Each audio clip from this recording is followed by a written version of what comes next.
And we're going slowly but surely. I hate Facebook so much. I hate Positivity. Facebook too, but it's the only platform we've got. This is true. Add graphics for your live video. No thanks. Why have we got no graphics? Why have we got no graphics? We have got it's another fantastic feature that Facebook have now give us the option to use. It's graphics. When it doesn't even give us a flipping go live button anymore without filling in some stupid box. Hello everyone. Sorry we are 17 minutes past when we were expecting to be here. It's entirely my fault because Facebook's... I do not understand how it is so complicated to go... Like, I stream on Twitch, like, a lot. And Evening, Graham, Phil, Darren, Paul, hello. I'm just complaining about Facebook's ability to let you go live. So I stream on Twitch an awful lot. Games, so on and so forth. Come and watch if you want, twitch.tv/point6mil. Nice plug. Yeah, excellent plug. It's almost like I planned it. I didn't plan it. But yeah, Twitch, literally, I've got OBS down here, and you just press start streaming, and all of a sudden, everything that you have on your screen is just streamed to Twitch. Not or faff. Monumental levels of faff.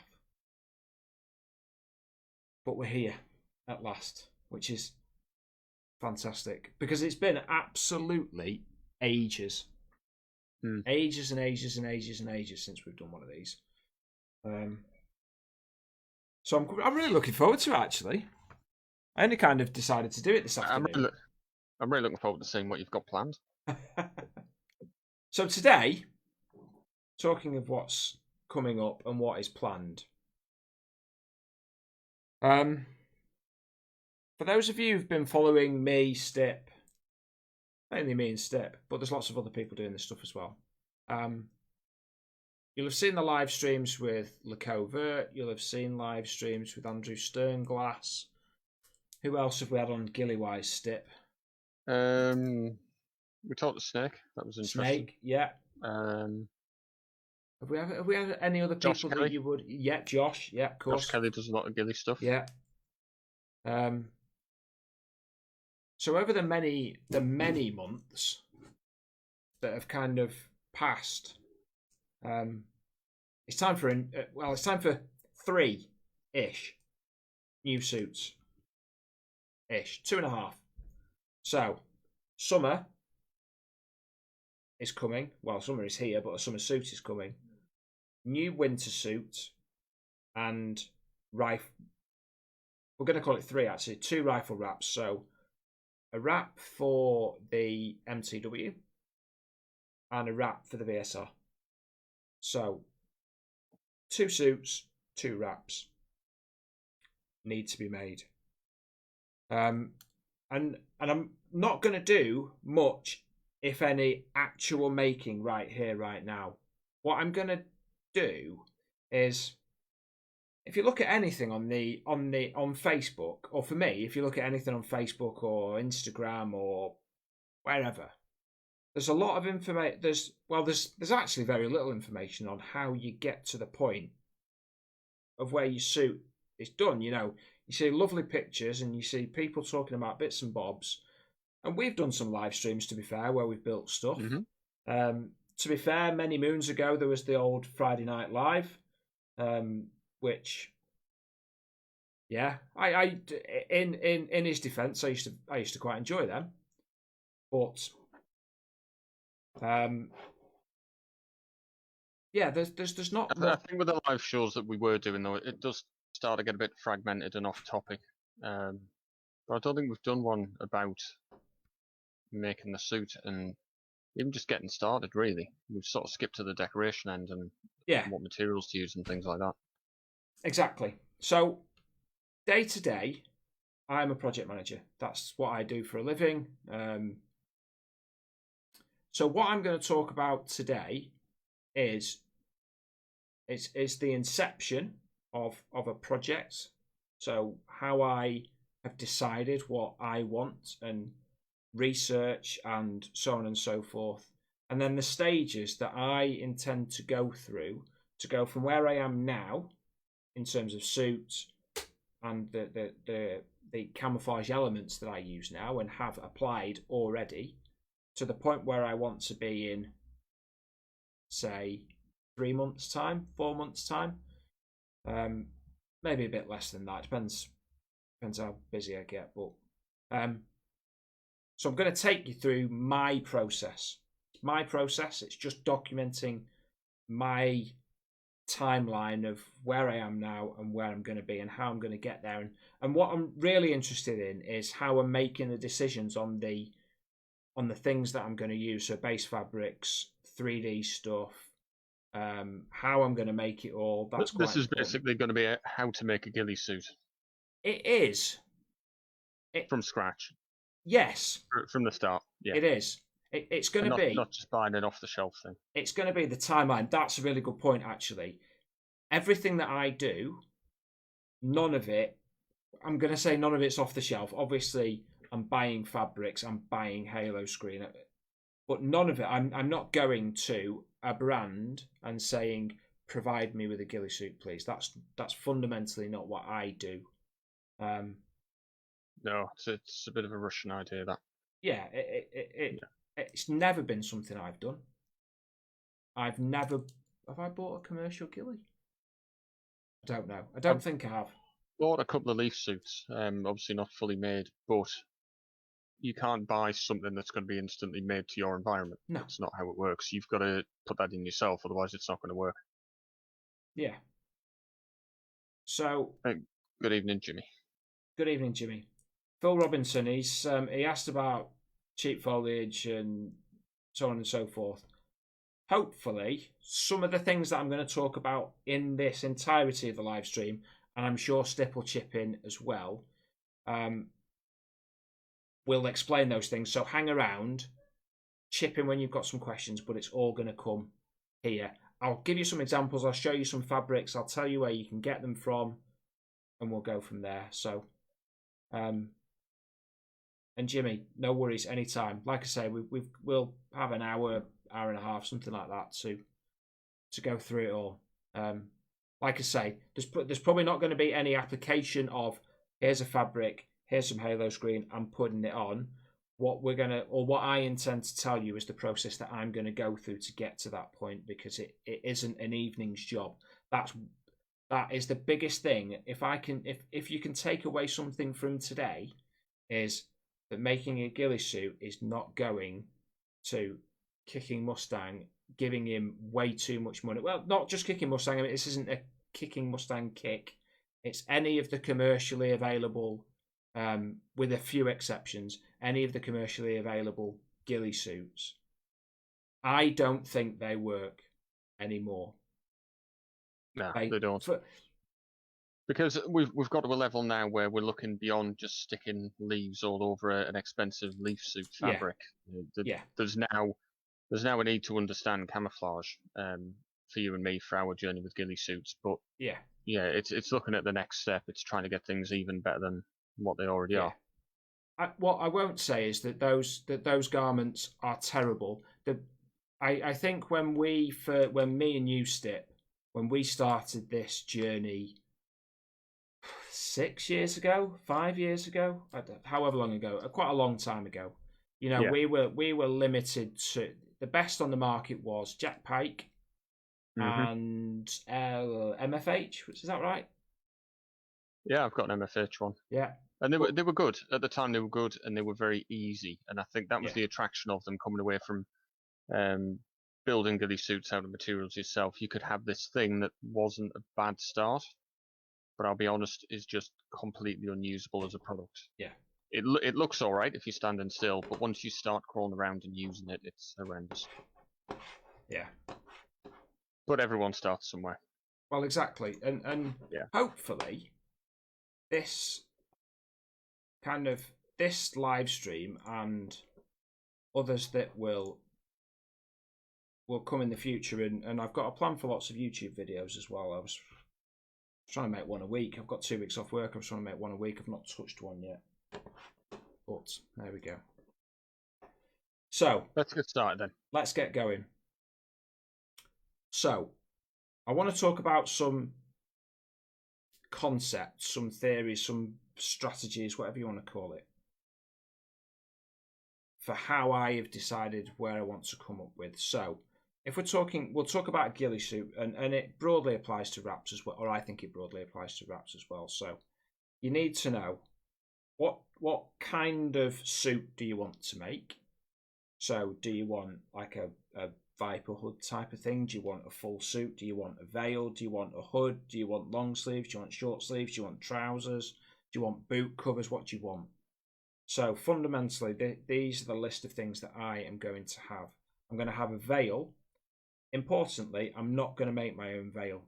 I've got a veil already that is very good. A jack pipe veil. It's fantastically breathable. It's mesh. What have you got there, Steve? A jack pipe balaclava with a little veil. Yeah. Sorry, balaclava, I mean when I say veil. Which I refuse to use because I find the colours are really strong, they're really bright, they're really dark, and it just silhouettes really badly. Yeah. See, mine is different than yours. So mine has got no 3D on it at all. It's just the balaclava. I'm going to use balaclava and veil. To me, they mean the same thing. I realise they might not mean the same things to you. So that's number one. I will then apply stuff to that. Following that, I am going with a jacket, a top. So think hoodie or top. I'm still not 100% sure on whether I'm going to go hoodie or not. I'm leaning towards not, which I'll talk about soon. Trousers. Not going to bother with anything to go over my boots because it can't be faffed, to be honest. So that is broadly suit-wise. That's consideration number one. What do you want? Consideration number two is why do you want those things? So it's all very well and good company X selling you this £250, £300 suit. It gives you all of this stuff that you don't need. So the covert is what's the right word? Is he doesn't like the zigzag pajamas. He's fairly open about that one, isn't he? So yeah, I think when you do start really analysing the leaf suits, though, there's a lot of faults with them. And although I've run the MFH suit for a few years now, I'm in the same boat you're in. I want to start again. I need to start again. I need to apply everything that we've learned since and come up with something better because it's awful, to be honest. Yeah, I agree. For me, I agree. There are plenty of people out there who will go and buy a KMCS 6.7 or whatever number he's trying to get one over on Stalker, and Stalker will go one over him, and we'll end up in this bullshit marketing war. Got to pay for that marketing though. Well, yeah, you've got to pay for marketing's expensive. So I don't care about the zigzags. I don't care about what direction they're put in, because if you're going to put 3D on your suit, why pay for existing 3D? It doesn't make any sense. So it costs. So to put the reason those £16 Amazon AliExpress suits are 16 quid is because the base fabric's incredibly cheap, and they can just sew a line from the top to the bottom of a piece of fabric and chuck it all together. It's a piece of piss. But when you start putting it in that angle, at that angle, and then this angle, and then that angle, it becomes that's not a machine just sewing pieces of fabric on. That's Mrs. Chen or whoever it is in Poland sewing those things. So it costs you loads of money. But then all the world does, and quite rightly so, is then puts a load of stuff on top of it. Sometimes too much stuff, in my opinion. But it's a mismatch. It's not even the mismatch. You know, so the KMCS Stalker Brown, I don't dislike the colour. I definitely don't dislike the base fabric. Good fabric. The later versions seem to be better made. The early ones were a pile of shite by the sounds of it, but the later ones seem to be reasonably well made. So, base fabric, not terrible. Costs you a shed load of money, but but then just costs you $1,000. It's expensive and pointless because you're going to cover that stuff up. Yeah, and the stuff that you do have on, I don't know if I can show this correctly. They're all the same size, the same shape, symmetry, and they're just sewn on in straight lines. Even if you get the top end ones where they'll tell you it's not straight lines, it's a random pattern, they are still straight lines of leaves. Yeah, they zigzag across each other, straight in a different direction. It's still, it doesn't even look like a leaf. What kind of plant's that off? It's not. But yeah, there's an element of manufacture there. Yeah. But in making your own, you get that tuned to your environment, and that's the key thing here. It might look great on an advert somewhere where some guy's gone to his local woodland, photographed that, sent it off to the factory, and they've made him something that'll sit and work there. But it's not going to work for you where you are. You'll have a different selection of plants, a different selection of shapes, colours. It might even be a different time of year. True. Very, very true. So, where I'm going with this is whilst I've just slagged off the zigzags, I've got zigzags on my suit now. I'll get it out in a bit and I will show you. I've got them on mine now. I've done these things. I'm trying to new route, new line, better line. It's definitely better, 100%. I've got some on a pair of Marpat BDUs. Looks fantastic, works really well. I'll come on to why I'm not using BDUs. Lakova loves his BDUs. I'm going against Lakova, and we've talked about this before. I don't think that he is wrong and I am better, or vice versa. But good reason for why I'm doing wrong. It. I'm not wrong. BDUs. I'm 100%. I'm not wrong.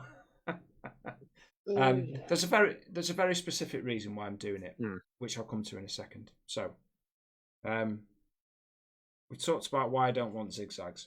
So, one really important point to all of this is I've talked about that I want something that is mine, that is for me.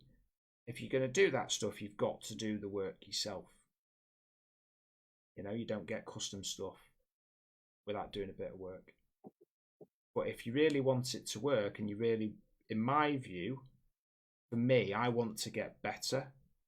So that's the route, that's the length I'm willing to go to. To be honest, though, when you look at how much stuff people put on leaf suits, it's no less effort to fill BDUs or whatever you decide to work on.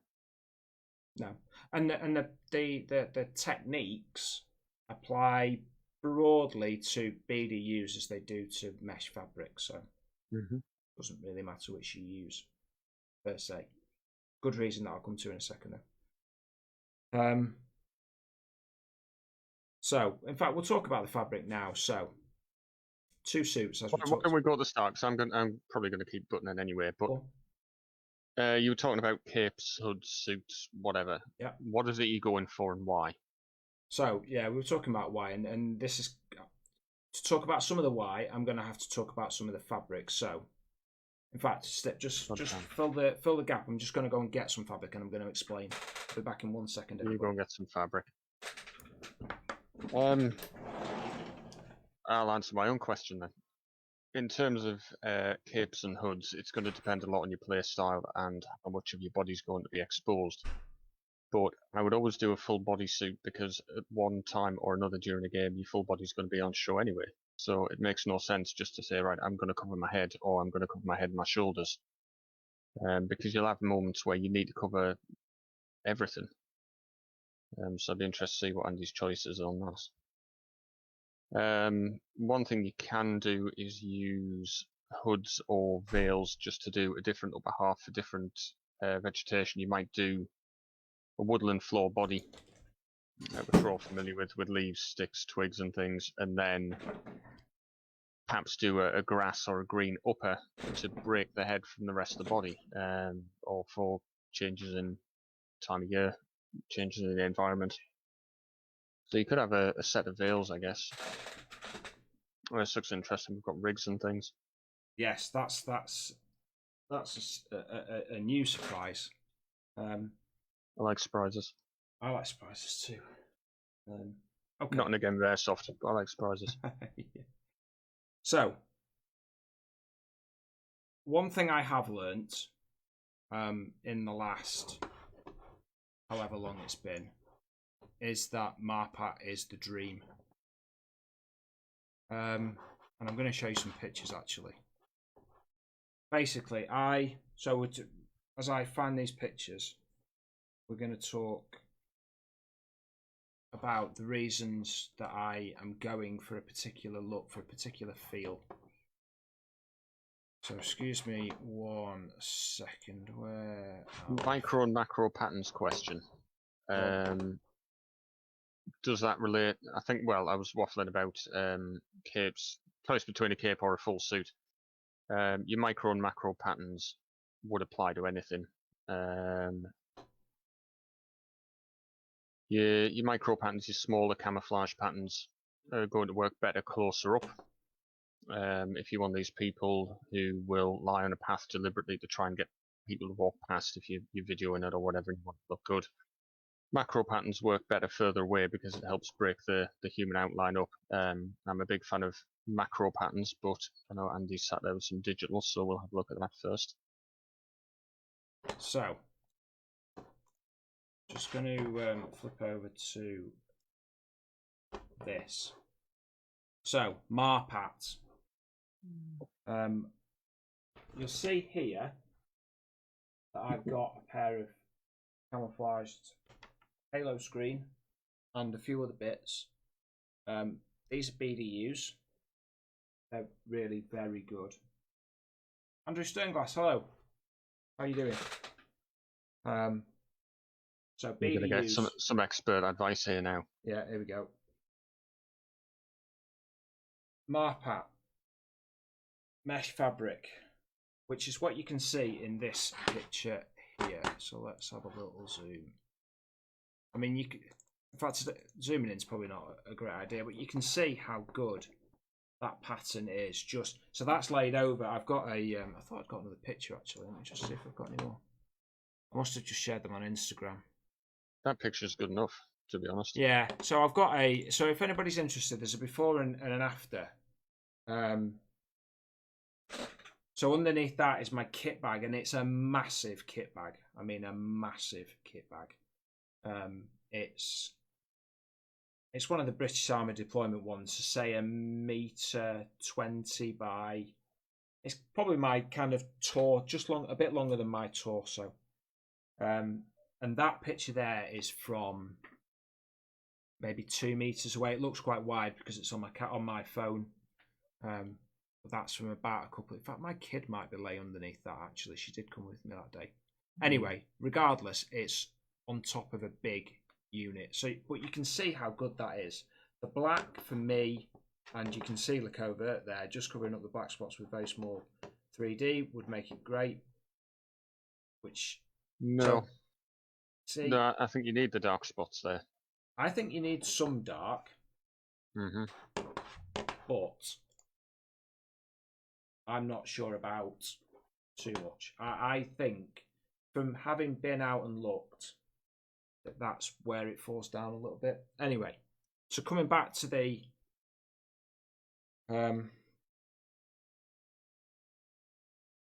I'll go back to my talked about it 10 minutes ago.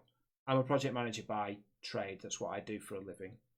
So in project management, if you are coming up with something new, and so you're designing a new product, you need to decide a number of different things. So it's called the Moscow principle. Fairly easy to remember, and it's a very simple process. So Moscow, things it must do, things it should do, things it could do, and things it won't do. So if you can nail those down at the beginning, the things that you absolutely must, that this thing must deliver, you can't falter on those. When you've finished, unless you've got a very good reason, an issue comes along, it must deliver those things. It should deliver some stuff, but that's the kind of stuff you're probably going to want to deliver because you think it's useful for you. Your CUDs are stuff that you're like, it'd be nice if it did that, but if I'm running over on cost, if I'm running over on time, if I'm running out of the ability to make my garment into something, it's stuff that you can ditch. And stuff that you won't do is fairly simple as well. So as an example, I am not making this fabric into a balaclava, a veil, whatever you want to call it. So this fabric won't do that because I've got something else that fits the bill for that already. So Moscow, must do, should do, could do, won't do. Remember those throughout all of this process. And in life generally, it's, if you, wherever you work, it's useful stuff to know. So anyway, so my ghillie suit, it must do a couple of things. It must be made of Marpat because I've done my testing of fabrics. So Marpat fabric. It works. Nice colours. Nice pattern. It's incredible. It's so good. I can't believe I've never really played with it before. Another thing that this must, for me, do. Andrew Sternglass has got a proper webcam now. Good work. I haven't. I desperately need a new one. Anyway, so there's a huge reason that you'll see I've spent a reasonable time and effort, and I've worn these and I've played in them. What these don't do for me is they don't. So temperature in the UK today has been 28 degrees. Those things are like, grim. For me, grim. I hate it. It's too hot. I'm losing too much fluid. They don't wick anything away. They're just horrible. And they're good trousers. I've not cheaped out on them. You said mesh fabric's too hot. No, not mesh. Sorry, this is the BDU. All right. So the BDU for me, top and top. So these are the trousers and the top. They're just too hot. And Ben Smith, hello. It's been a very long time. How are you? They're too hot. So what I like to wear is mesh suit, which I've got an old. My old one is not mesh per se, but is a very thin, airy material. So it must do this. What should it do? So it should work in multiple terrains in terms of a camouflage. What it should do is, for me, this pattern should be altered. I sit on the fence of, and this is going to get a bit nerdy, but I sit on the fence of altered and corrected. So I don't think there are many people in the world that are good enough to correct this, including me. Because the US Army spent $2 billion on this. $2 billion, and some very, very intelligent people. I'm a relatively intelligent person, but I don't have $2 billion. So I've learnt some things though. So applied knowledge. Some of this black, based on that picture before, don't like. Too black. Some bits of black, I will agree with you 100% Stip. It needs some of them. But what I'm going to do is some of these bigger chunks is, as Lakova said, so I should mask some of this black. It's not a could, it's not a must. It's definitely a could. So some of these are going to go grey, and I'm just working on which grey. And some of them are just going to get covered in halo screen. So that's going to be top, must be airy fabric, this fabric in particular, which I have meters and meters of. Top. Can I add a must in? Go ahead. just to take you back a few sentences to versatility. Yeah. And to go back to leaf suits again. Leaf suits are very specific camouflage for a very specific environment. I've been very fortunate to speak quite a bit recently to Dominic Hyde, who invented Pencott Camo. Yeah. A very knowledgeable guy. And one of the things we've been talking about is versatility and adaptability of camouflage, which is what Marpat's designed to do.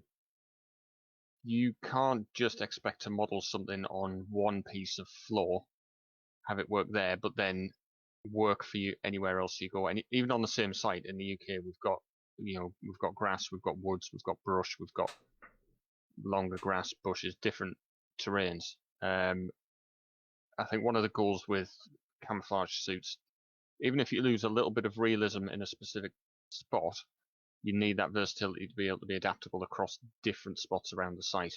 It's got to be able to work that way as well. Yeah.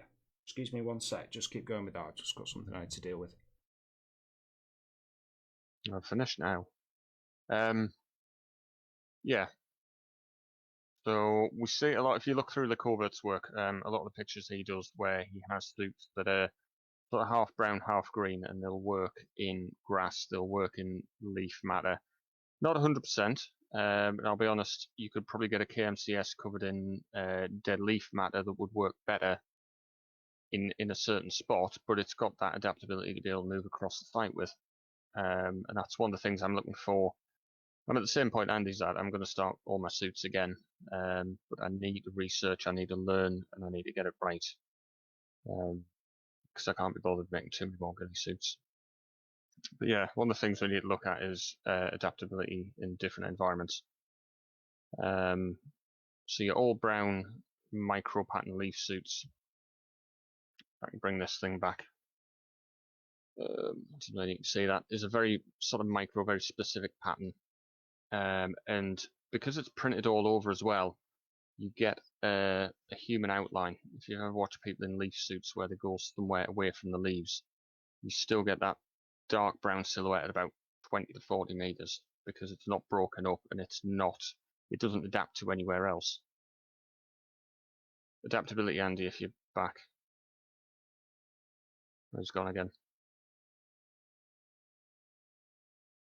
Adaptive camo, you're really looking at active change in material. Ben, if you've seen it, I've not seen you for so long. I don't know where you're up there with suit building. Nano screen is an interesting one, and this is I have to get this right. Positive camouflage element to halo screen, and one of the features of the fabric is that it does change color slightly from light to dark if you're in different lighting conditions. It's something halo screen does to an extent as well because it's got holes in it because it's a mesh. You can look through it and it will reflect the lighting conditions and the colors behind the mesh because you're sort of seeing through that as well. I don't know whether that's what you mean, Ben, by active change in material. Does the material need to change, or does it just need to work with more colors, with more patterns? It's a little bit like having, if I can find my little halo screen rifle wrap that I was working on. If I can find any halo screen. Quite dark in here. I'm sitting in the shade because I've got sunburn. But there we go. A very sort of green, vague leaf shape. It doesn't match anything specifically, but you can put in quite a few different plants and it does work to mimic those plants.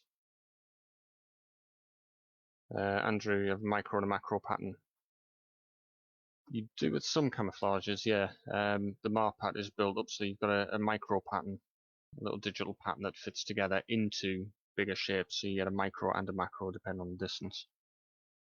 But like Andy says, they've spent £2 billion developing that, so you'd expect it to do stuff like that. Adaptive camouflage I did look at once with the, if anyone remembers back in the 90s, colour changing t-shirts, which is an ink or a dye that reacts to sunlight and it changes colour. People used to love that because you could put handprints on your t-shirt and it would go, grey t-shirt would turn bright purple or whatever way your heat or your hands were. Something I need to have an experiment with. Halo screen has an active concept variable reflectance, does contribute to versatility. Yeah, exactly. That's why Halo screen is a better solution. That's why we're looking at Halo screen as a solution, because it does have that versatility. And I think Sniper Mechanic put it best that a KMCS with the leaves in the manner we know how to build leaf suits will work 100% in sort of 75% of environments. The Halo screen suit, if you're looking up really close, might work 75% effectiveness, but in 100% of environments, it's a lot more adaptable. Ben Smith, that should be applied as a test. If you're on about the colour change in inks, yes, possibly. They are a bit expensive, but we might have a look at some of them. The only problem with it is the chemicals will only turn certain colours, so you can't tune it to the colours you need. Andy talking about the colour change in t-shirts you used to get in the 90s. Oh, yeah, remember them. You can get that ink, but the only colours that are relevant to us, there is one that goes from dark brown to bright green in heat. So why would Might you be want useful. Why would I want it? You've got no control over it. No, that is a drawback to it. But I would like to see if you could have a brown winter suit that would go bright green in the summer with all the greenery. Oh, stuff. I see. Right. Or just where you sweat loads. I see where you're going with it. Mm. Sorry about that, everybody. Emergency dad duty. So that'll be done.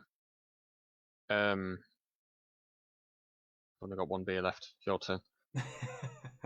So we were talking about Moscow, not the place. Yeah, versatility we were on with. Yeah. Having a suit that will adapt to different environments and how you achieve that, because that is the next step in suit building. And a lot of what we see on YouTube in different groups, they're not going any further than importing plastic leaves or importing silk leaves and dyeing them different colours to stick on things. Yeah. But that's their ceiling. That's as far as they've got. They can't push on. They've not got the will to push on, because beyond that is knowledge. You can't sell that. You can't make it into a product and shift to people. That's the difference. Yeah, and that's one thing I'd like to... I think the people in here now, and we've got 10, 15 people knocking around interspersed, is that we're taking, in my view, we're taking camouflage to the next progression in the airsoft world. I'm sure there are the Lecoverts of the world, the Thamers and the Julian from Mimtech and Andrew there's plenty of people doing other stuff, but in the airsoft world, this is the next step. So we had what Lecovert would call his Gen 1. So you've got your big jute suits, loads of strings. I understand why they work in the military, but something we all need to consider is that Moscow, this must work at a range of 100 to a meter. So if you apply Moscow to an airsoft situation, and then you try and pick up those Moscow principles and put them into a military situation, they're not going to work. We fundamentally do different things. Military and an interesting snipers, point there, to go back to Leafs, military have got their needs, and they've been using jute suits for generations for a reason. Yeah. It's worth remembering the Leaf suits were designed for bow hunting in America, and that's quite a static. I've never done it, but I imagine it's quite static compared to airsofters who are trying to crawl across floors and things, and not all these Leaf suits are ripping to shreds. Yeah, we've got a completely different set of needs, but there's no manufacturers making for us, even the ones who are airsofters, YouTubes, whatever they want to call themselves. They're not making anything specifically for us. They're just borrowing tech from somewhere else, getting them made, putting their label on, and shipping them out to people to help fund, whatever it is they want to fund. So this is new ground for a lot of us. So Ben Smith has no idea what's going on anymore. Evolution, Ben. The world is I think there is. So I'm just going to turn a light on. there was a bit of a, for me, there was a bit of a seismic shift about 5, 6, 7 years ago, where the airsoft world went from the jute suit to the leaf suit. And I think we're in that transition period at the moment where we're going from leaf suit to 3D camouflage in a more nuanced kind of way. Yeah. It's a good one from Phil Robinson. They are masters. Anyway, so I've not been through the entire list of my Moscow priorities, but the fabric must be durable. It must be breathable. It must be versatile. It must work in various environments. It must be relatively cheap. I don't want to spend. So this was about £5 a meter, give or take. I don't want to spend 15, 20, 30 quid a meter on this. You wouldn't get anything any different anyway. I mean, so if you go to the likes of Mimtech, you go to who else is making fabric? I don't know what the Covert's fabric is per meter. Not released yet, I don't think. Has he not released it? I saw it. Somebody made a suit out of it. Was it Thamer or SCG? Thamer has, yeah. Thamer's made a suit. Joe Urs, yeah, the black needs to be amended. For me, grey, some green, or another colour of 3D on top. We'll come to that stuff in a second. So yeah, fundamentally, don't build yourself a ghillie suit based on, or for me, I am not going to build a ghillie suit based on military principles. It doesn't need to work in the IRRs kind of spaces. That just doesn't. It just does not matter to me. I play on a Saturday or a Sunday daytime. I play the odd mil sim. Apparently, Halo Screen works on that kind of level. So if it does, fantastic. If it doesn't, I don't care. So for me, it won't, or it doesn't have to work in that space. So it's not a consideration for me. If it does, fantastic. If it doesn't, I don't care. So yeah. So this should be. You're going to use mesh then? Absolutely 100% mesh, just for the breathability factor. So what I wear, this will be made into a suit by me. I will be hand making this. Underneath it goes a Nike base layer and a real. So can't believe that I bought them off Wish about 2.5 years ago, and they called them walking trousers, and they're just this really thin.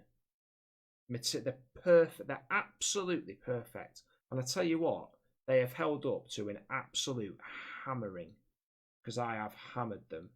The seams are good. The zips are good. The pockets linings are fine. The belt loops are good. They're just great trousers. I paid about £7 for them. They're really thin, which is exactly what I wanted. They dry super quickly. They've been absolutely perfect. Absolutely perfect. So when I chuck this over the top of those two things, so a Nike base layer, a long sleeve Nike base layer, but even in the summer I wear a long sleeve base layer. It's not too hot. This will go over the top with the 3D. I'll be nice and cool. That is the biggest sole reason I'm going from BDU to mesh. Is the cool factor, because I get really warm playing with all the kit on. That is a massive advantage for me. Yeah, I play all year round in BDU, so it doesn't make much of a difference to me to have BDUs on anyway and just build on the BDUs. But yeah. I do play a lot more in the winter than I do in the summer as a sniper, and it does get a bit wet and windy and horrible. Yeah. So I go with the BDUs for weather protection more than anything. Yeah. So I just It can be the grimmest of grim days, and it will. I won't need anything else. It's just me. I just roasting all the time. Yeah. But again, that's personal needs, isn't it? Absolutely, your environment, and that's a where really you good, are in the country. that is a really good point. So if you are playing in the south of France, you're playing where I live, or you're playing in, I don't know, northern Canada where the temperature gets to -50, then your Moscow prioritization will be vastly different than mine and Stip's. Stip lives in the northeast. And it's so worth noting as well there, Andrew Sternglass, who's recommending some fabrics. Very good fabrics, but again, you've got to make that call as to whether they're going to be right for you and your environment. And this is what I want to impress upon people here is, I'm not telling you to do these things, and please don't. I'm really not trying to preach. That's not what I'm doing. What I am trying to preach is that prioritization of your needs is the utmost. And spend, you know, we all watch YouTube videos, or we've all sat on the toilet with our phones at some point. You've got 10 minutes in your life just to stick them in a notepad and just say, it needs to do this, this, this, this, this, this, and this. Listen to some other people because they might have tried it and said it was good or rubbish or whatever, and look at some pictures and get some inspiration. You know, depending on how deep you want to go, I'm Stip's better at this than I am, but you know, get yourself a log of all the good pictures that you've seen and the good tips you've heard and the good YouTube videos you've seen. Put them into a spreadsheet, put them wherever you want, into do wherever you want to do it. Write them on a piece of paper, stick them in your phone. The world is your oyster. If you've got a computer, I've got a folder of pictures of my local site throughout the year, and then I've got a folder of pictures of camouflage, 20,000-30,000 now, pictures of different camouflages, different environments, different suits, different people who make different things, and you just put it all together. You build up a collection, a knowledge base. And I always take a notebook to games as well. I've never mentioned this in any of the blogs, but always take a notebook. And when you come out of that game at the end of the day, I don't drive, so I just sit in the car on the way home, and I'll just sit and jot down what worked, what didn't work, what I need to improve. Go and bug the site photographer for photos so I can look at things back again and say, right, this didn't work, that didn't work. It's all analysis. And the more you do and the closer you get to your needs, the better you're going to be. Yeah. Michael Bright, I'm very disappointed. I thought you were a good Canadian. I thought you'd have your I don't know, duck-billed platypus hat on and you'd be knee-deep in the snow. I'm disappointed. -50. Decent pair of gloves. You're good. Anyway, I digress, and I'm clearly joking. I love your guys' work, actually. I love the ELR sessions you've been putting on. I've been following those really closely. I'm very impressed, and that's something I want to do over here. Anyway, if you don't follow it, Michael, if you want to put a link in, people should go and look at ELR and the stuff that the Canadian guys and gals are doing over there. It's really cool. And moving us on a step again. Not dissimilar to what the Hunteering guys are doing. Quite nerdy, but I think it's cool. Anyway, so moving swiftly on. We've talked about Marpat. Good stuff. Buy it on AliExpress. It's just nothing. This sheet here is 3 meters by 1.5 meters wide. It was like 13 quid. It was just delivered in post Brexit. Just no money. This stuff, which is the wrong way around. Oh, and also just bear in mind that these fabrics have front and a back. I apologise if the pattern doesn't show particularly well on camera, but you got some there as well, Stip, or is that your hood you've got? Yeah, this was the bit you sent me. I don't think you're going to be able to see the pattern because I was busy working on it. Is that the back of it? Yeah, okay. Right, here we go. So I've got a bit of a view here. So this here, so there's a couple of so this is going to be primarily for my suits. if I can get a rifle wrap out of it, I'm going to try rifle wrap out of it as well. But this here, this will be more primarily. I am going to try and get a suit out of this for one reason. There's a site that I play at called the Fob. It's about, I don't know, an hour away from where I live. But what it is, it's rhododendron and Stip. We played at the Fob. Ben Smith, hello again. We played at the Fob, and 90% of the site is rhododendron. So the canopy, and it's I don't know how old the site is, but it's tall rhododendron. You know, it's 8, 10, 15 feet tall. So for those of you who don't play at rhododendron sites, basically you've got the canopy, but then rhododendron doesn't backbud. So the inside of rhododendron is it's pitch black and it's all brown. There is no green, nothing green underneath it because there's no light. There's nothing can get in there. Like I say, the rhododendron doesn't backbud, so you don't get any rhododendron leaves in there. It's just dead at all points of the year. It doesn't matter whether it's now or whether it's the middle of winter. It's brown.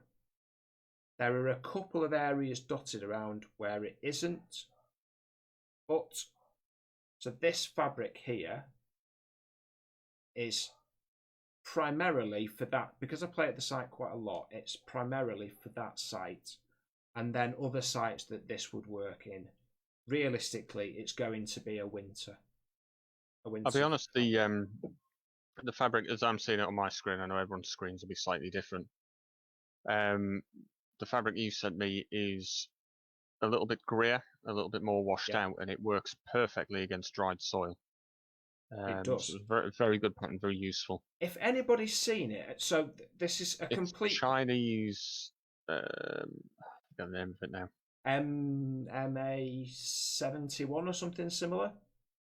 I know it's got a 1 in it. It's Chinese arid pattern. Typo 1 arid. Something like that. Yeah. So it is good.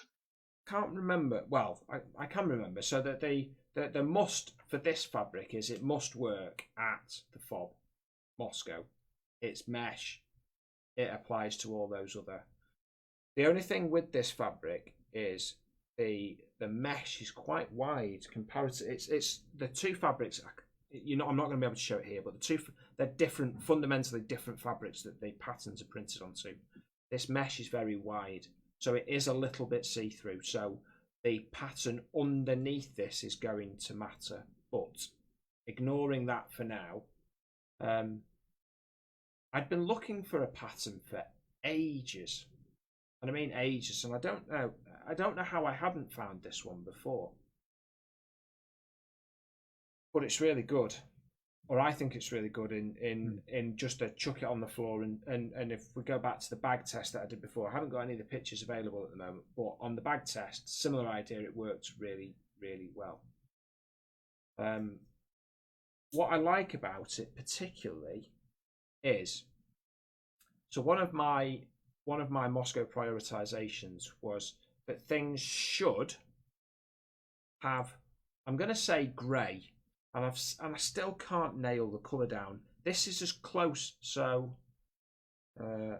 this kind of light colour here is about the best that I've come across on a relatively easily to obtain commercially available pattern.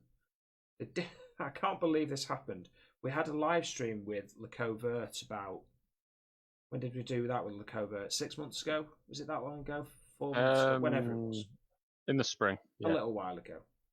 And I ordered this. And then within about 3 days, I was talking to Le Covert, getting ready for the live stream, and he sent me some early pictures of his pattern. And it's so close to this. It's so close. It's fundamentally different in a few ways. The greys are better on that, I think. And that's some work that I'm going to have to do to adjust this. But I think this is quite cool, and I can't believe how similar the two are. Different, and I don't know what his pattern is printed onto, because that will make a difference. You know, that just the raw material. What's that like? This feels quite good. I've never used it before, so I don't think it's gonna rip. It's pretty solid. I don't know whether you would back me up on that or not, Stip, based on what you've done. I've only got as far as making a rifle wrap out of it and dragging it across the floor a bit, but it seems fine for a rifle wrap, yes. For maybe head decoration or rig decoration, yes. If you were going to have it on your knees on a pair of trousers, I don't know. Not sure. You would have to test that. Yeah. Like you say, it is quite a see-through pattern. Yeah. Which isn't a massive problem depending on what you've got underneath. Yeah. Just to bring a question up there from Jamie, not sure if you're going to mention it later or not. What about the application of a material that has a back and a front? I think in terms of materials that have a back and a front, you're looking at cheaply made things where only one side is printed. So the back of it will invariably be white or plain or something crap anyway. You can spray paint that, you can just Kryl on it and give it a reverse to it, but don't leave it blank, because if you're using it for 3D elements, if the wind catches it and flips it over, that's going to give you away quite a bit. But for the rifle wrap, it worked fine. Pleased with that. I've put a link to the video there for anyone who wants to see it on dirt. Sorry, it was a really short video, and I didn't realise the auto rotate on my camera didn't work properly. There we go. So in terms of Moscow, again, this broadly ticks all the boxes. It probably doesn't tick the durability, or I don't think it will tick the durability as well as this one. This feels better. We'll see. We'll see on that one.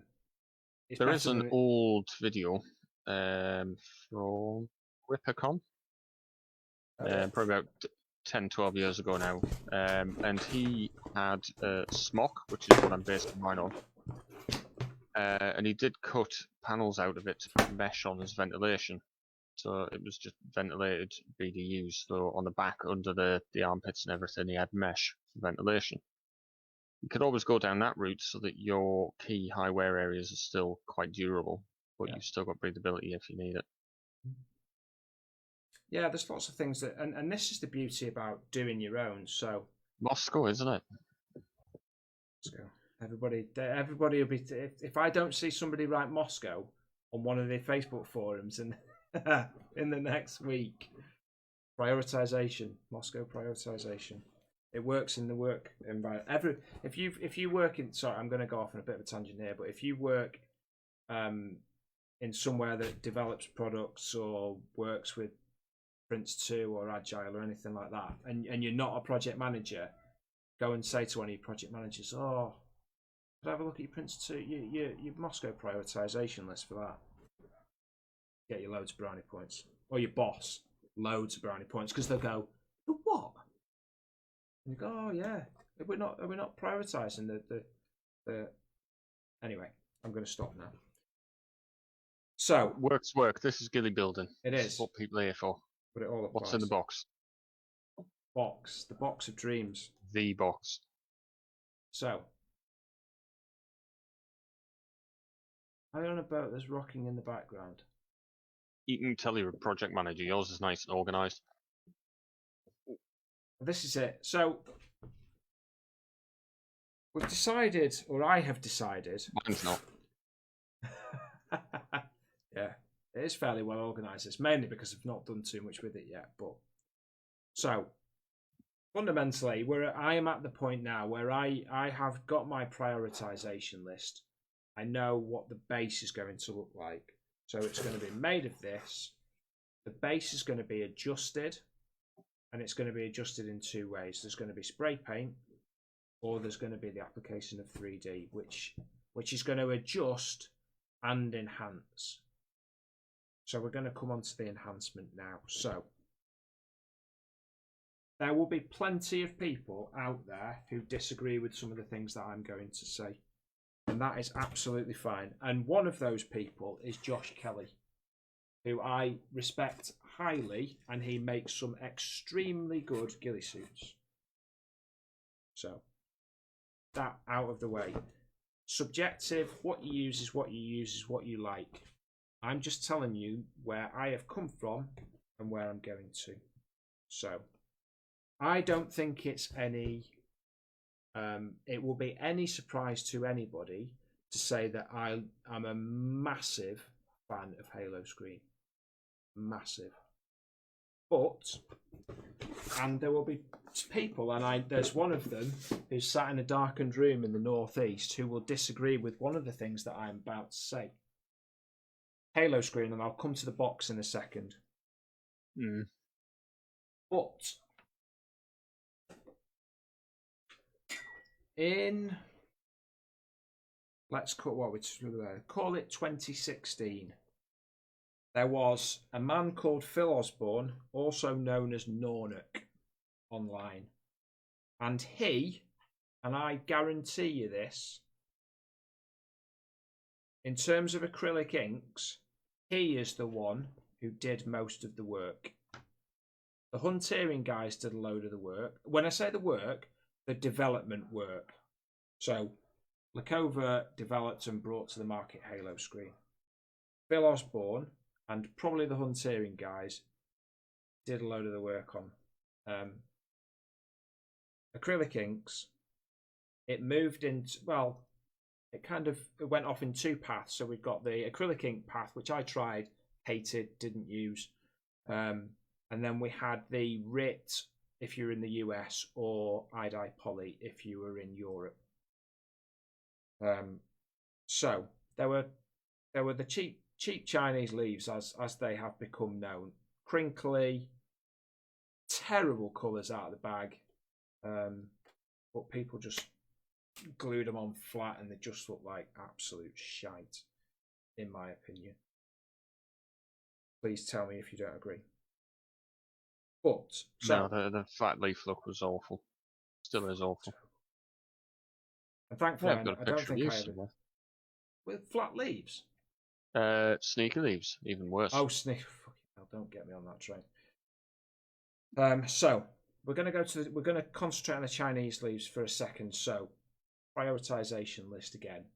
It needs to look effective. It needs to be relatively cheap.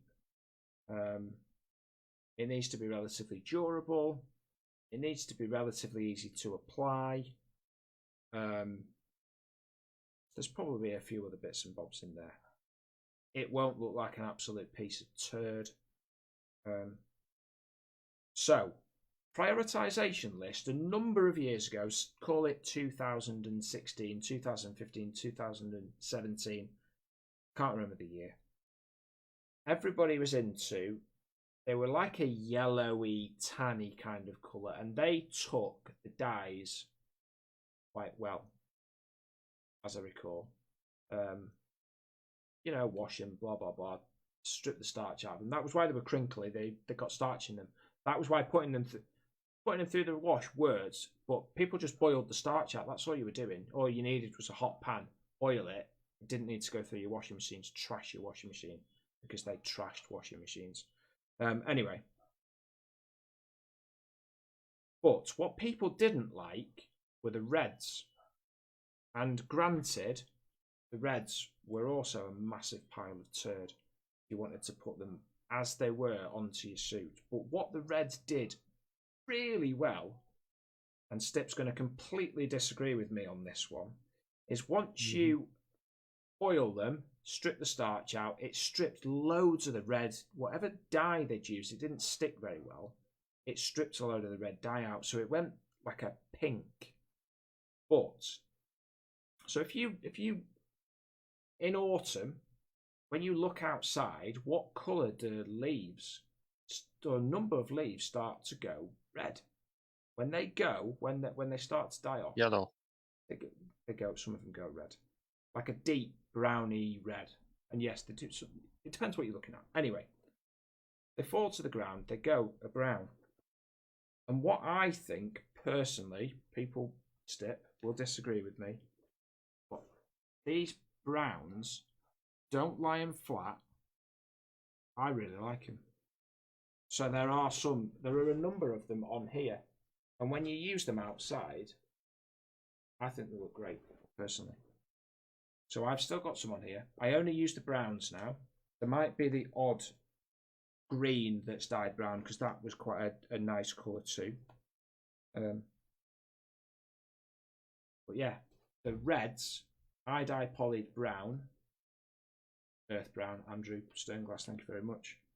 I think we're great. So there's loads of them on here, and I still got a stash. Stip, tell me I'm shit and should never talk about ghillie suits again. I'm interested that you're mixing different methodologies here with a halo screen suit using leaf suit style leaves. Which is interesting. But one really important just as a positive space element. Yeah, but one thing I am doing is I'm applying them in a halo screen style way, and that's the important bit. Is that you would, if you didn't know, you wouldn't know that these just look like pieces of cut up fabric now. They're zip tied in the middle. True. You don't see them. You don't. They. I think when they've been roughed up and you've worn them in, I think they're great personally. My personal opinion. I appreciate people will completely disagree with me. Likova will probably be turning in his Swiss mansion somewhere going, why have I sent that moron some of my gear to look at when he's... What base pattern have you got on those pants? I can't really tell. Have you coloured it? No, this is as is. It's just because the webcam isn't great. But yeah, this is just a normal Marpat fabric, and then it's got obviously halo screen all over it, and then some of the browns, and then just a few. I don't know whether people saw it a while ago, but I dyed some. It looks a very different colour once you've applied 3D on. I think it's it's just the webcam. If you saw it in the flesh, it's So one thing that one little tip that I will talk about now is let the camo breathe. That was something that I took from the covert. So if you there are people who comment on some pictures on the internet, not me. I'm not one for slagging people's work off, whether I think it's good or bad. But what you will find is that people they take their base fabric, and the base fabric is supposed you purposefully choose. So more prioritization, you purposefully choose a base pattern, and you choose it for a good reason. You don't just go, that'll do. You're purposeful about what you do. So I am purposeful about choosing Marpat because I've tested it and it works, and other people have tested it, and people better at this than me have tested it and said it works. So I'm confident that it works. Yeah. But then what people do is they take 3,000 Chinese leaves flat and they just put them everywhere. So all you see is you just completely lose. And I know it might look it here, but there is lots of camo or 3D'd fabric on these. In fact, you can see it on there. Like this section. This section here. There is purpose to my methods. I think this probably could take a little bit more. Camo, not cover up. Thank you, Michael Lewis. I was going to come to that one. But yes, the coverts is... Yeah, exactly. And it's only when, he is clearly... He knows what he's talking about. If people haven't seen Julien from Mimtech, go and look at his stuff because it's, they are of the highest magnitude. Thamer, there's a really good, what the picture that you sent me that Thamer had amended. The MO5 finish. MO5, that's pattern. It's unbelievable. He's got this kind of green. So he's taken MO5, and then it's green, and all these like really dry browns, so like dusty brown soil. It's epic. So those people are very, very purposeful in the Yeah. base camo, and then everything builds from there. So I've got a great picture somewhere, and I can't share it in the group. But it was from our Snipeworks 1 event, the first one, the test one. And one of the guys there, call sign Bubba, if you've got him on Instagram, he had a Webtex cape, and he'd only done parts of the cape, so he had like clumps of material and then huge gaps in between. He hadn't got it ready in time for the event, but he brought it along anyway. And it worked really well because there was a difference in depth and texture between the bits that he had added 3D onto and the bits that he hadn't. And we haven't got a group to post in really now, but I'll try and find it and I'll share it somewhere. As well, some comments there from Andrew Sternglass. If you have good concepts, you can make anything work. Yeah. This isn't about us trying to sell Halo screen or Nano screen. We're not sponsored. We're not paid for this sort of thing. We're just looking at materials. If you've got the concepts right and you understand how camouflage works, you can make anything work. It's not a case of throwing money at it because that's the solution everyone else is using. It's not how it works at all. And that comes back to your analysis. Yeah. Right. It's just, I mean, it's so simple. I talk about it. It's so easy just to make a list of stuff that works for you and works for your area. And like Stip says, go through the old pictures from your site and have a look at the colours in, each season. Because broadly what I'm going to try and get to is the point where I've got 2 suits. I've got a Marpat one, which is broadly spring, late autumn, spring, all of summer. Yeah. Coming into winter. And then the brown will be the rest of that time when there's, when green is gone and I need, or the fob, where there's just no greenery. Unless you But this is where we have different environments. Although, for anyone watching this who's outside the UK, the distance between where I live and where Andy lives on a map is minute. It's a very short distance, but seasons-wise, I have a green season of maybe 3 or 4 months, and the rest of the year is brown. It's dead. And from the photos I've got all year round of the local sites, there's some very common elements that are there, probably from September right the way through to March, April the next spring. So the suit I'm building is it's like a 3/4 of the year suit for winter and things. Yeah. And there will be, and again, prioritization. You prioritize your kit based on your environment and where you're going to play. And again, it's no different than the military. They prioritize their kit based on the area that they're going to work in. So if they are going to do, a load of work you in can tell you've not served. I bloody hope that they do, because it's a bit more important that they don't get shot than us in a bloody Airsoft game. You would think. Budgets, though. Well, yeah, but then I imagine some of them are just spending their own money. But, broadly, a piece of kit that is designed for not the kind of green zones in Afghan and Iraq, but in the, the mountainous regions, is not going to work if you go to Bolivia and you're in the middle of a, you jungle. Yeah, you're searching for cocaine smugglers and whatever. Prioritization. Simple concept. I'm not saying it's easy to do. It does take time. Yeah. And it does take research. But if you're willing to put in those hours, then, and you've got them, you sit on your phone with your trousers around your ankles for some minutes a day. Go. Use it as your research time. Put it in a notes file. We're sort of making it sound like really hard work and really time consuming. It's not if you know what you're looking for, and you're getting the right advice. And there's unfortunately a lot of very bad advice out there on the internet, and a lot of it unfortunately is skewed towards that's terrible, buy this from me, sort of thing. And I'm not knocking everyone who sells camouflage elements, because some of them are really good and really helpful.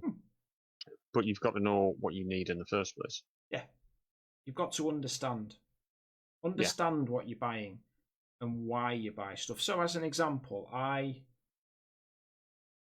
haven't run my VSR for far too long. My MK23 I absolutely love and absolutely hate in equal measures because those stupid magazines and stupid feed lips. And some of the sites I played at dictated that I didn't need a VSR as much, so I bought an AEG, and then What kind of site is that? Well, the fob, for one, it's not a great sniper site. But don't bring the prioritization MTW works into this. in everything. You know, I can spend hours and hours and hours and hours making these things, but if I turn up with an AEG and goes, I could walk around in a high-vis vest and I would be just as efficient. Yeah. So I bought an MTW. Spent a load of money, but I did my research into what I wanted. I saw other people who had got them. I had a tinker with them. I listened to them. I knew what I needed. I knew what I wanted to do. I did that prioritization list and I went, that's the right thing for me to get.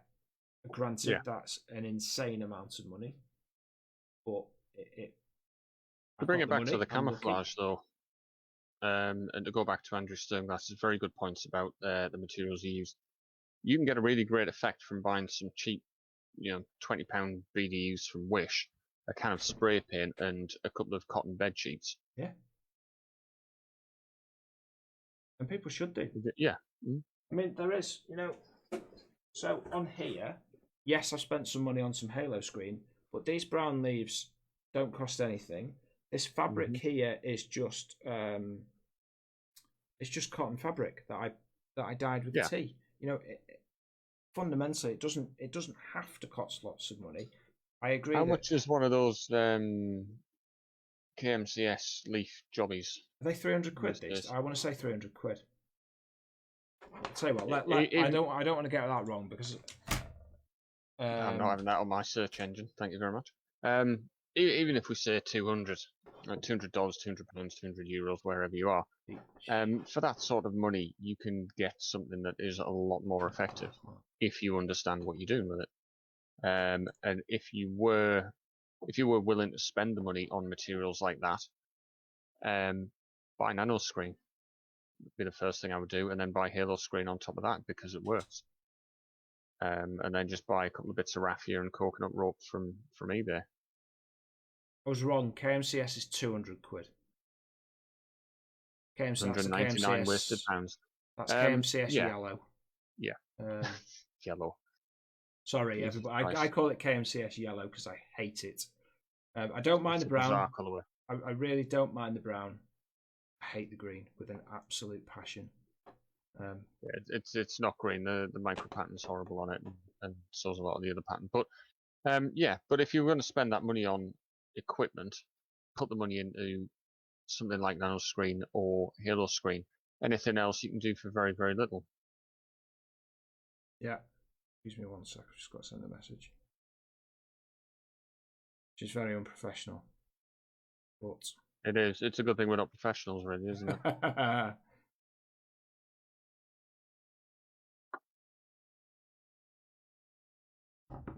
Yeah. So, yeah, if you're going to buy a KMCS, buy the brown one. Please don't buy the green. Personal opinion. Or go and buy one of the Stalker ones. Their greens are better, in my opinion. Stalker, I will admit, the Stalker, is it the older or Alder suit, is a very nice colourway if you're making a suit for that sort of environment. There is one based on Finnish MO5, which I'm not quite sure about. I know there's a lot of people using MO5 at the minute, but again, that's not to say it's going to work for everyone everywhere. Yeah.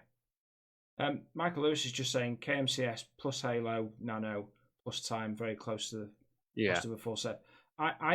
So to a degree, I agree with that, but it comes back to a point that I made right at the beginning of this: is that what you're doing with for me, in any of those, the Stalker ones, the KMCS, the what do they call the actual one that they're all based on? The Leshy. Russian FSB suit, the Leshy, yeah.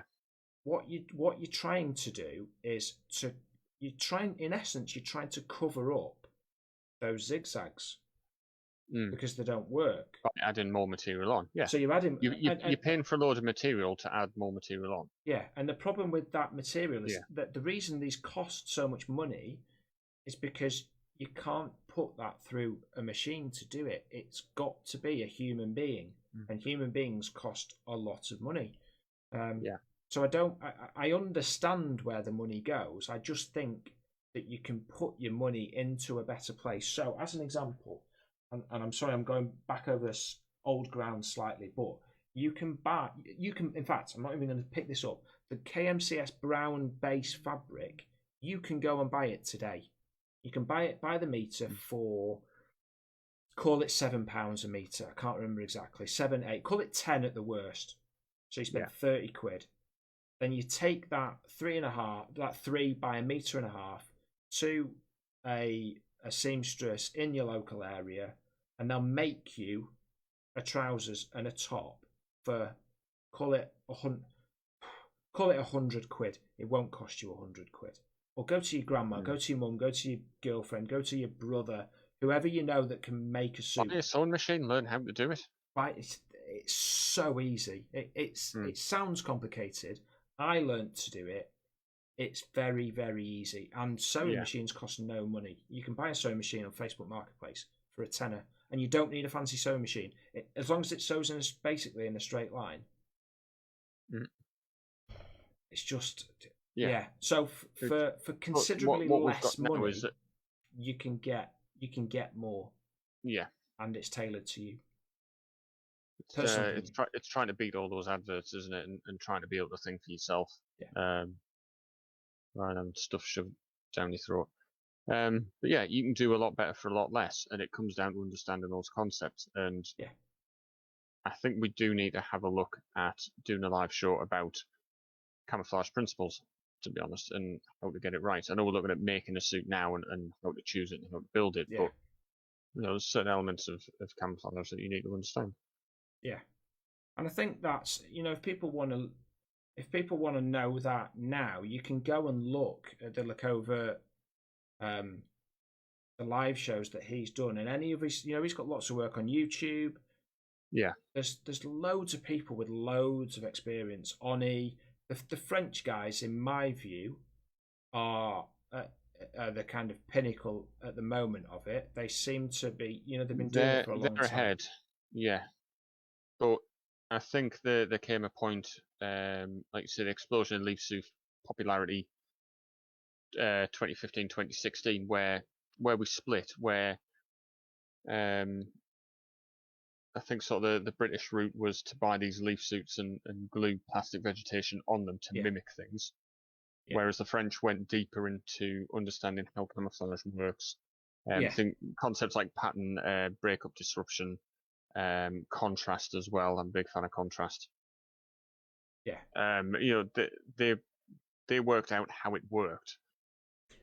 Alright, the materials maybe aren't as sort of photorealistic. They don't work as well in your Instagram photos from 2 meters away where there's a sniper there. But they get a better overall result, and that's what we're trying to bring across, some of those ideas. Not all of them, because you've still got to look at those ideas and say, right, yeah, that's good, but what else can we do? What can we change? What can we analyse? What can we improve on? Michael Lewis has just come back and said he's made it. So you are a convert.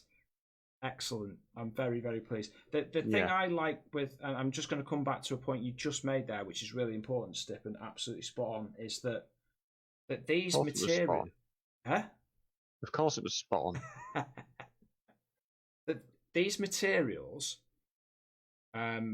unlike ferns, unlike the Novrix leaves and all that kind of stuff, they don't this is my understanding of it, and Andrew Sternglass, you're a learned man in this stuff. But what this stuff doesn't do, it doesn't mimic leaves. It doesn't mimic branches. It mimics types of space. Yeah. So what you're doing with this is it's conceptually very, very different one to the other. So it's quite a change in headspace, really, to go from I'm trying to make my leaves as perfect as possible to look like a fern, to look like a rhododendron, to look like whatever it is. But the problem is with that, for me, with those suits, and this is the experience that I've taken over the time, is that you can do that, and you can do that reasonably well. You know, you can mimic a fern or an ivy leaf reasonably well. But as soon as From you 1 meter. stand up and you move, 1 meter, 5 meters to another part of the game area, that suit that could have worked really, really well, just doesn't work at all now. It's just so far off good, it's untrue. Sneaky leaves are a prime example of that, an absolutely prime example that sometimes they're all right. Most of the time, my experience and experience of playing against other people who use them, in the 5, 10, 15, 25%, you know, I'll be kind to them. In that 25% of the environment that they work, they're not awful, but 75% they don't work. And if anything, they do the exact opposite. Because when you become accustomed to looking for them, they're very, very, very easy to see, in my experience. I appreciate people. They're too specific. They're not vague enough. The hard edges aren't great. But is this because we've got a culture now that is dominated by social media, photos, Instagram, YouTube videos, where we learn to look and we learn to analyze everything from about 1 or 2 meters because that's where the photograph's taken. And that versus something that is 10, 20, 30 meters away. If you remember back to the covert video, for anyone who watched it, he tests things at 5 meters, 10 meters, 20 meters, and he drops further and further back. We don't do that. We tend to put something on the ground and think, it's not bad. I need it to be better, and we'll mimic, we'll copy things at that range. But that's not camouflage. That's just setting it up for a photo. So we do need to start looking at things from further out, having a more vague, a more versatile suit that works in a lot more environments, a lot more different terrains, different vegetation. Because the little green leaves on the Halo screen I've got here, that could slot into any sort of bush or plant or anything because it's not a specific shape, but the colours will match up and they won't be far off. I'm just trying to read the comments there as well. Yeah. Get caught up. I was just going to say, I was talking about the principles earlier, and rather than mimicking leaves, it's mimicking space. So the covert, well, it is positive and negative space. So positive space being something that you clearly identify. So if you look at this picture here, if I hold my hands up here, you clearly identify my fingers. They're positive space because they're very obviously identifiable. But if you look at the bush in the back there, it starts to become negative space. It becomes. I have to ask, can I send you pictures? You can, and I can put them up. In fact, I've got a fabulous positive and negative space picture,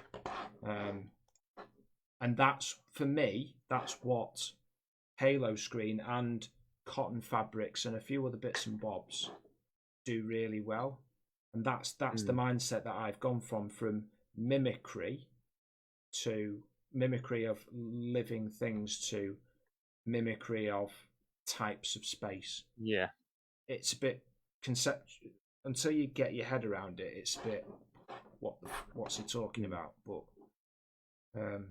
when you get there, and let me just find the picture that makes this absolutely perfect for me, because here it is. So let me just share. Just to answer a question from Dolph there. Can I just changing the human shape? Yeah, go on. Just before you go on to that, so if you look here, this is the best example I've ever seen of positive and negative space. So two boonie, the exact same boonie hat, with probably this one's probably slightly less in terms of the volume of 3D, but the way the 3D is applied, you remove the positive space which is harsh the edge. hard outline. Yeah. And that hat just disappears compared to you see that hard edge. That is the best example I've ever seen of positive and negative space. So that for me is why, blurring the edges sort of thing. Yeah. And that's what we're trying to get to, isn't it? Ultimately, we want to get rid of, as we look here, this shape. We want to get rid of this and then anything else as well. So if we can achieve that, job's good. Yeah. To go back to breaking up the human outline, and to go back again to my little Jack Pike LLCS balaclava here. When you get things like this, and the leaf suits are particularly bad at it, that is a micro pattern, and that is repeated over the full of the suit. So you can't expect to break up a shape with something that's printed all over this human outline. And the thing I hate most about the micro patterns at that level of detail is that at 10 or 20 meters, that will just blur into a brown shape. So what you've got then is a full human outline, and there isn't an easy way to break that up without being able to change the background colours, which comes back to getting the suit right in the first place and getting the 2D correct. So Jamie Abbott's just asking, in that picture that I just showed, I'll tell you what, I'll go back to it. So in this picture here, and let me just zoom in a little. Snap spots of black. Yes, I like contrast. I like contrast a lot because it splits shapes up better, and I'm quite a fan of black or very dark browns against lighter colours. Because if you've got a lot of colours that are a very similar tone, very similar sort of brightness or whatever you want to call it, you don't get a lot of breakup. You sort of see that. I don't know whether that's ACU or Marpat that you've got on the screen there, Andy. That's Marpat, that one. That's green. It's definitely green. It's not the grey. Yeah. But there's not a massive amount of contrast there. Whereas if you look at something like DPM, where you've got the sharp black against a tan, there's a very high level of contrast, and it breaks the shape up further. However, you've got to make sure that you've got that balance of colours in your environment. Yeah. See, this is where me and Stip do vary a little bit. I would minimise, not remove completely. I would adapt the black. I would go with some grey to kind of, you see this leaf, I know this is a shadowed one here, but this leaf here, that's the kind of colour that I'm trying to, this here, they're the colours that I'm trying to find at the moment. You know, you've got your browns, it's kind of tanny browns, you've got your darks. Great example.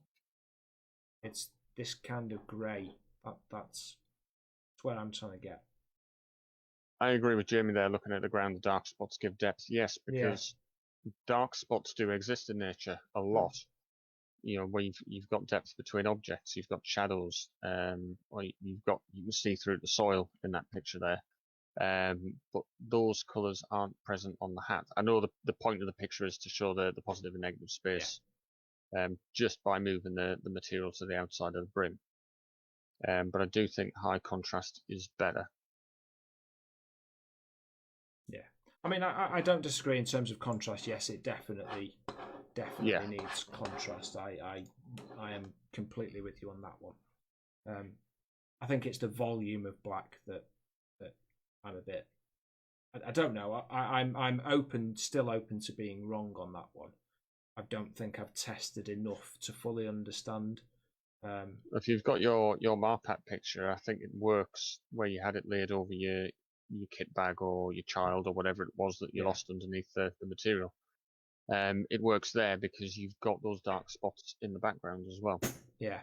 So at the moment, what I'm kind of umming and ahhing about is if I'm going to make a base suit, and this is where my prioritization gets a bit blurred, and this does happen, what I'm tempted to do is to make the suit to maybe not adapt to start with, to cover up, leave some of the black to test, to make some smaller squares with the leftovers that I've got, and then start to test with some greys, and then at least the base suit is always going to be there. It's never going to change, and then I can spray the base suit down.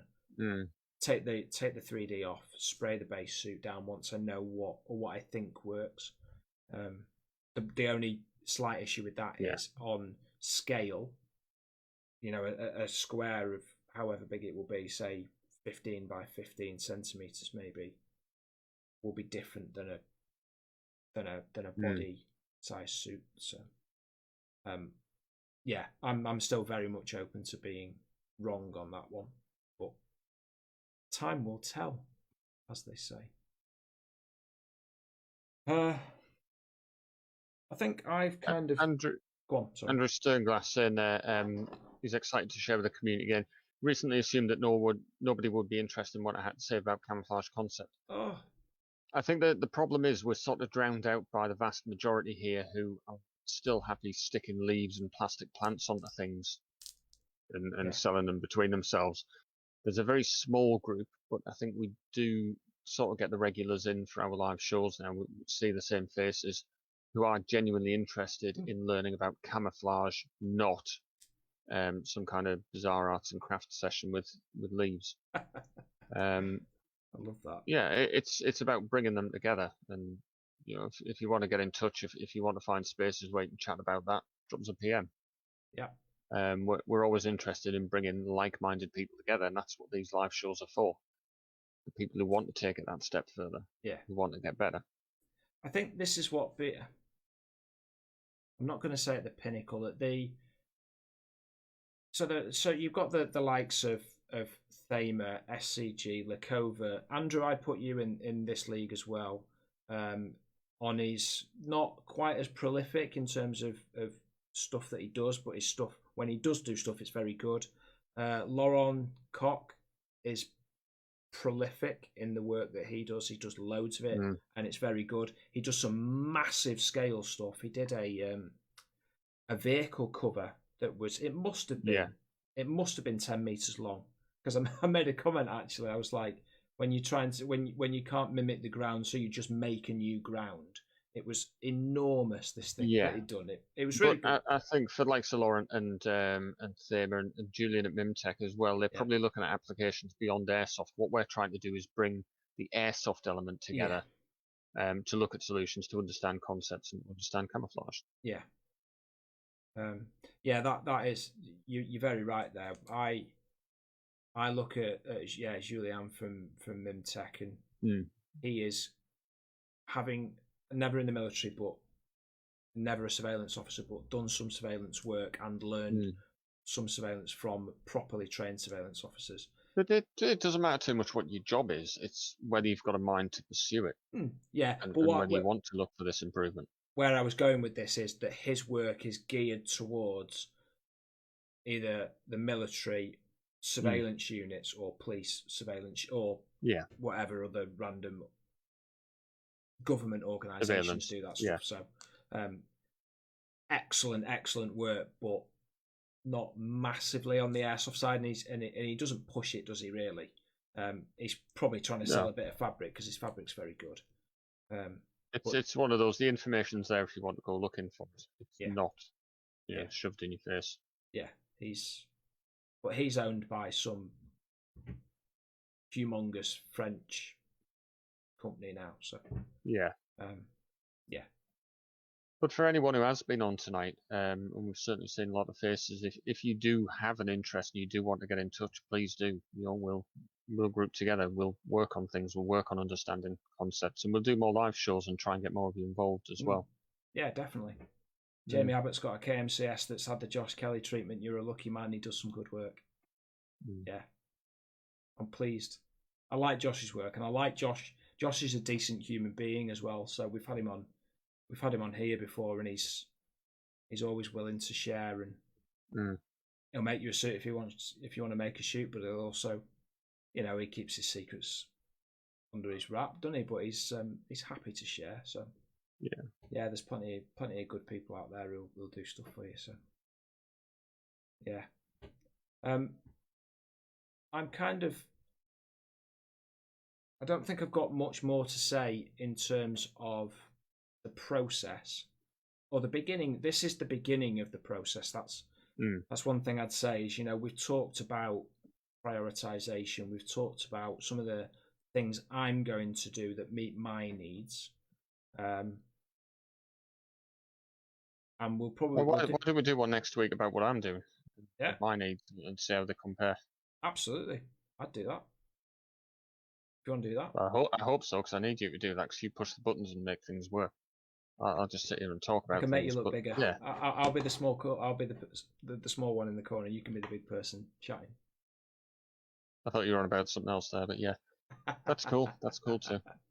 Yeah. But yeah, it's looking at different needs and things, and we'll talk about some concepts next time, I think. Yeah.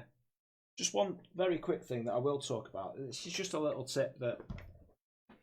So in terms of application, and this is somewhere I need to learn, is the way I apply camouflage, and this is steps down the line.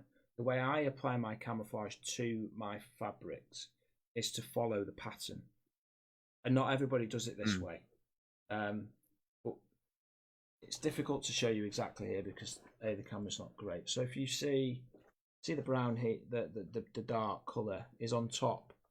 Let me see if I can get this in. There we go. So if you see the dark colour there, the leaf covers the dark area of the suit. If you see, that's trying to be screen. You see the green here. I don't know whether I can show you very well, but there is a big section of green under there. Why that approach? So for me, the reason I do it is the US Army spent billions of pounds developing that fabric.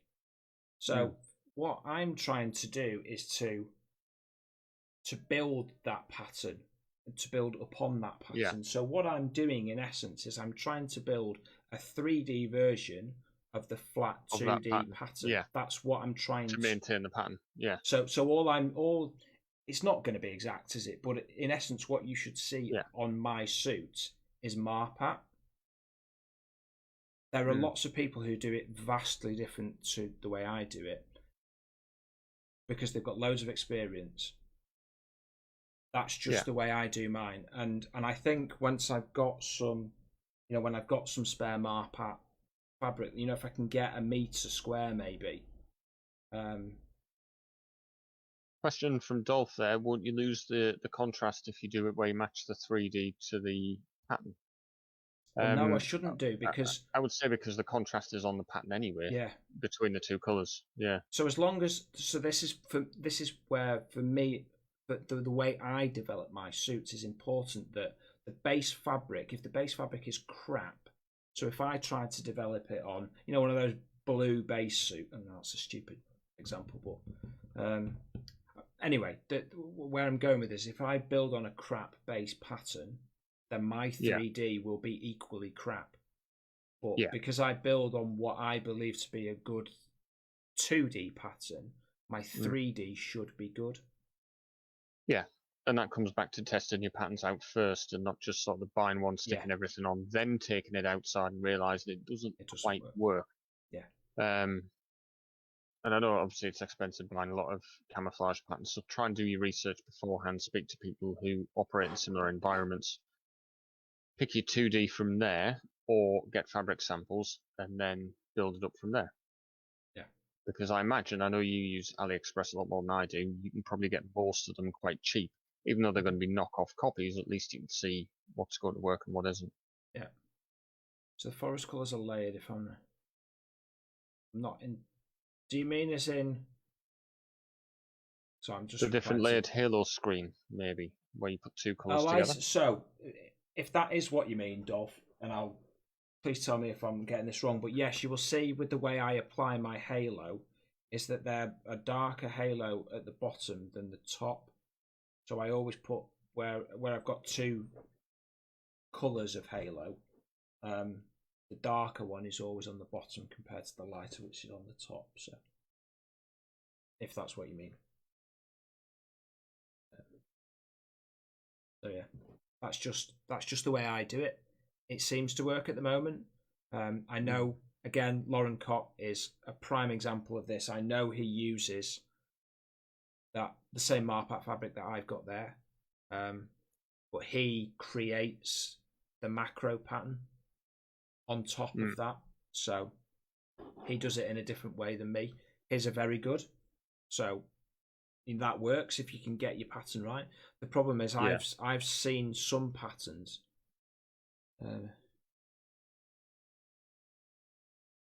I see what you mean, Dolph. Yeah, so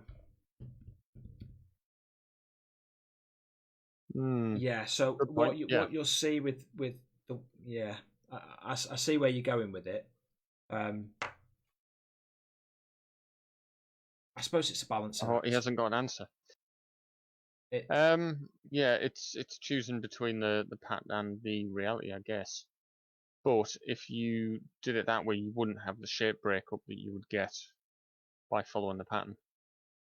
So maybe it's a trade-off. I don't know. We'll probably have to go and ask the covert for that. Yeah. I was saying something. I've forgotten. Can't have been that important. Cool. Have you got anything else you want to chip in with? That was the last thing I really wanted to. Excuse me. No, I was just coming along to butt in with your stories and improve your train of thought. To be honest. But yeah, some good ideas there. Yeah. If anybody's ever got any questions, I'm certainly available. Stip, I'm assuming you're quite happy to take questions from people. Yeah, anytime you like. Within reason. I don't want phone calls in the middle of the night anymore because your hop unit doesn't fit. Like, I don't care, to be honest. But yeah, any other time, drop us a message. Does anybody have? If you've got any questions now, chuck them in here. I'm just going to close with a couple of little nuggets whilst we're waiting for them to come in. So these things will be developing over the next X number of weeks. So you're probably already all following me anyway. If you're not, feel free to. If there's anybody who if anybody new who is on the path and would like any help, would like to ask any questions, send them my way. I would again be very happy. I don't really have a place to call home at the moment, so in terms of groups, but yeah. But then there's a lot of really big groups there that aren't producing anything. So, like I was saying before, we want to try and pool the knowledge together, the relevant people with the right interests, I imagine. Yeah. So it's going to be getting the nano treatment. It's going to be getting the full halo treatment. I'll be very open and honest, actually, because I think this is important. The Covert Sartorialist was extremely kind after our last live show with them, and he sent me these. I'm not paid for them, so I want to be very, very clear about that. But something else I want to be very clear about is that if he hadn't sent them to me, I'd have bought them because they're the best things, in my view. They're the best things since sliced bread. All of this stuff that was on here, I purchased with my own money. So if any of that makes any difference to you, sorry, he was very kind and he sent it to me. So if he hadn't have done, I received a box as well, but I'm going to agree there. If I hadn't, it's something you would buy anyway because we need it. It works. It just works. It's not the cheapest stuff in the world. It's not horrendous. A box like that. What are the new? I don't even know what the new kits. They're like, I think as well, a lot of the kits have quite a variation of materials in. You do get quite a bit in the box, but it might be that you only need 2 or 3. Once you've done your analysis of your environment, you might think, like, I don't need the Halo screen. You just want nano screen and Rafi or whatever. Yeah. So you can tailor it. You can go to the Thema for that. Other than that, I think the kits are cropping up everywhere now. I think Longbow stocks them in the UK, Skirm Shop stocks them across Europe in all the branches there. Do we do one next week and we'll do one camouflage principles and I'll talk a bit about what I'm doing as well. Sounds like a plan to me. We've got our plans, haven't we? We'll get bored otherwise. Exactly. So yeah, fingers crossed by next week. Some of this might be looking or starting to look like. What I'll do is as I'm starting to do some of the work and I've got the sewing machine out, start to just chuck some pictures up and show you. We'll have more pictures prepped for next time as well. So let's see what we're doing. Yeah. Why is nano screen better than regular coloured cotton? At the moment, I don't know. It changes colour. It's magic. I think with any of the Halo screen, nano screen products, what you get is the color match is incredible. I wasn't expecting much from it. I've put some on my rifle wrap that I've had out a few times during this show. I took it out of the woods, I put it on the ground, and I just thought, wow, that works. What you're paying for is the color more than anything, but it does do a lot of other neat things like change color in different lights, and it's reflectance management and space management and things like that. Once you get that far, it gets I would rather buy a pack of nano screen, which I imagine wouldn't be too much, than buy a pack of sneaky leaves or a pack of whatever plastic ferns. Yeah, the Instagrammers are important and putting out now with labels on. To be honest, because I've seen it, it works.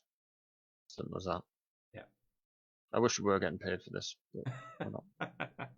Sadly, don't think those days are going to come anytime soon. But I think for both of us, what we're looking at is for stuff that works. We're not going to share stuff that doesn't. Yeah.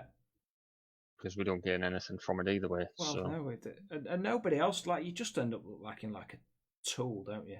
You know, if we turn around today and say, "Oh, that's the best thing since sliced bread," and then in a week something comes out, and then you go, "Oh, that's sliced bread." I'd need some of that bread. Anyway, positivity. It works. The Halo. I've not tried the Nano yet. I've seen Stip's pictures. They look great. Go and try it. If nobody's seen it, go and look at was it Thamer or was it SCG?